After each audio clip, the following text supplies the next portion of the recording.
Bismillahirrahmanirrahim. Assalamualaikum warahmatullahi wabarakatuh. Alhamdulillahirabbil alamin wa bihi nasta'inu ala umuri dunya waddin wa ala alihi washabihi ajmain amma ba'du. Saya Geta Siti Asia dari semester 4A akan mempresentasikan hadis tentang etika pergaulan. Konsep etika pergaulan. Etika pergaulan adalah sopan santun atau tata krama dalam pergaulan yang sesuai dengan situasi dan keadaan serta tidak melanggar norma-norma yang berlaku, baik norma agama, kesopanan, adat, hukum, dan lain-lain. Sebagaimana firman Allah dalam surat Al-Hujurat ayat 13 yang berbunyi, "Hai manusia, sesungguhnya kami menciptakan kamu dari seorang laki-laki dan seorang perempuan, dan menjadikan kamu berbangsa-bangsa dan bersuku-suku, supaya kamu saling kenal mengenal. Sesungguhnya orang yang paling mulia di antara kamu di sisi Allah ialah orang yang paling takwa di antara kamu. Sesungguhnya Allah Maha Mengetahui lagi Maha Mengenal." Manusia adalah makhluk sosial yang tidak dapat hidup sendiri dan senantiasa membutuhkan kehadiran orang lain. Istilah pergaulan berarti kegiatan manusia untuk membaur bersama manusia lainnya dan berinteraksi satu sama lain. Dalam Islam, pergaulan diatur sedemikian mungkin sehingga menghindari hal-hal yang tidak diinginkan seperti halnya konflik dan lain sebagainya. Seperti yang kita ketahui bahwa Allah menciptakan manusia dengan berbagai macam perbedaan dan berasal dari berbagai suku, dan Allah menghendaki manusia untuk saling mengenal satu sama lain.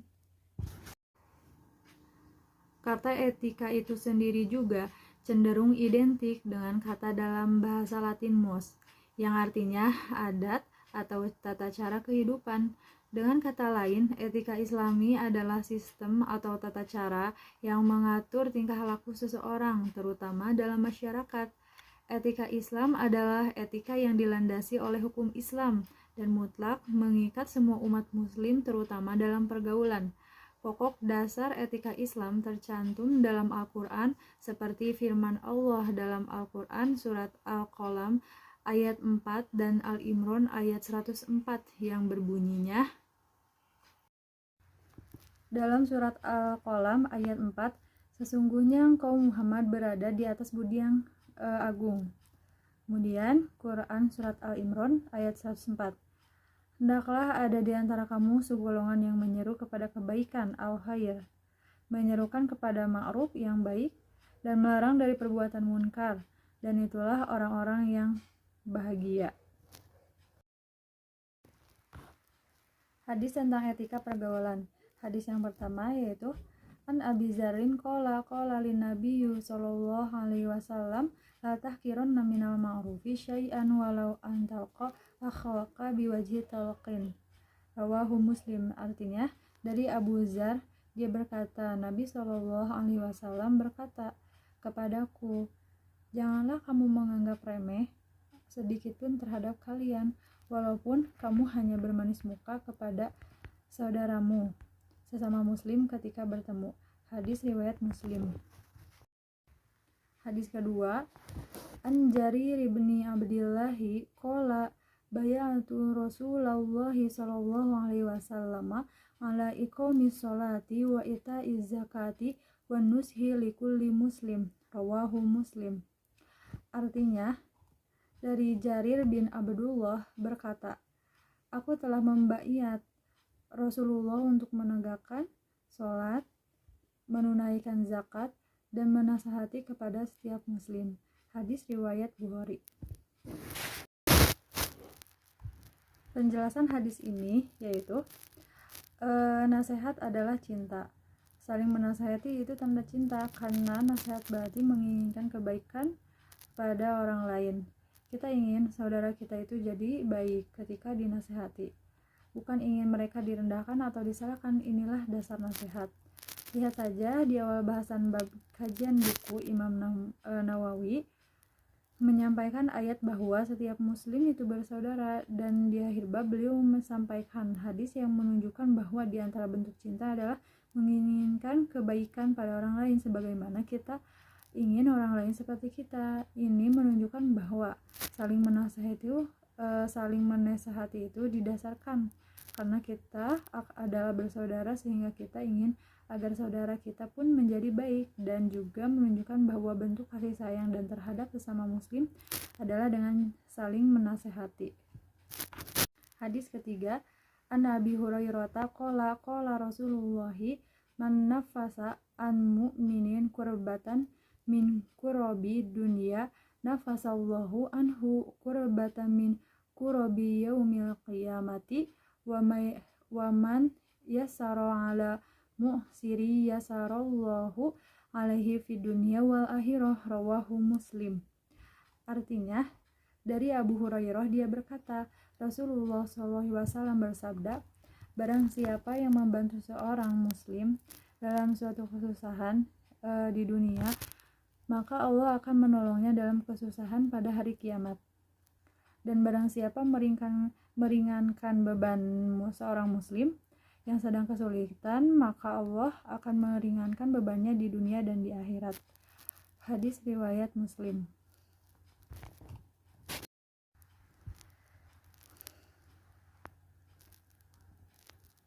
Penjelasan hadis ini yaitu umat Islam dianjurkan untuk saling tolong-menolong dan memudahkan urusan orang lain. Dengan demikian, Allah akan melepaskan dirinya dari satu kesusahan pada hari kiamat kelak, serta akan memudahkannya di dunia dan di akhirat.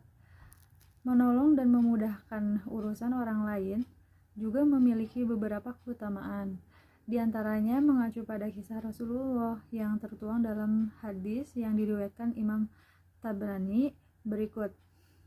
Dikutip dari buku Menjadi Manusia Luhur yang ditulis Arjuna Wibowo, pada suatu hari Rasulullah SAW ditanya oleh sahabat beliau, "Ya Rasulullah, siapakah manusia yang paling dicintai Allah dan apakah perbuatan yang paling dicintai Allah?"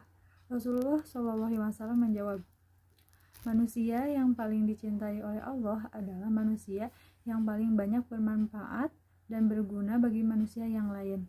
Sedangkan perbuatan yang dicintai Allah adalah memberikan kegembiraan kepada orang lain, atau menghapus kesusahan orang lain, atau melunasi utang orang yang tidak mampu untuk membayarnya, atau memberi makan kepada mereka yang sedang kelaparan. Dan jika seorang itu berjalan untuk menolong orang yang sedang kesusahan, itu lebih aku sukai daripada beriktikaf di masjidku ini selama 1 bulan." Hadis riwayat Tabrani. Selain itu, memberikan bantuan juga dapat menolak bala, sebagaimana yang dinyatakan sedekah itu dapat menolak 70 pintu bala. Hadis riwayat Tabrani. Pertolongan Allah kepada seseorang yang juga tergantung pada pertolongan yang dilakukannya antara manusia. Sungguhnya Allah akan menolong seorang hambanya selama hambanya itu menolong orang lain. Hadis riwayat Muslim, Abu Dawud, dan Tirmidzi. Hadis keempat, An Abi Hurairah radhiyallahu anhu anna Rasulullah sallallahu alaihi wasallam qala man kana yu'minu billahi wal yaumil akhir falyakul khairan aw liyasmut wa man kana yu'minu billahi wal yaumil akhir falyukrim jarahu wa man kana yu'minu billahi wal yaumil akhir falyukrim dhaifahu, rawahu Bukhari wa Muslim. Artinya, dari Abu Hurairah radhiyallahu anhu, Rasulullah SAW bersabda, "Siapa saja yang beriman kepada Allah dan hari akhir, hendaklah ia berkata baik atau diam. Siapa saja yang beriman kepada Allah dan hari akhir, hendaklah ia memuliakan tetangganya. Siapa saja yang beriman kepada Allah dan hari akhir, hendaklah ia memuliakan tamunya." Hadis Bukhari dan Muslim. Hadis ini menjelaskan berbuat baik kepada seseorang itu hukumnya wajib. Terlebih kepada sesama muslim haruslah berbuat dan menyebarkan kebaikan. Karena ketika kita berbuat baik kepada seorang, maka kebaikan itu akan berbalik kepada kita sendiri.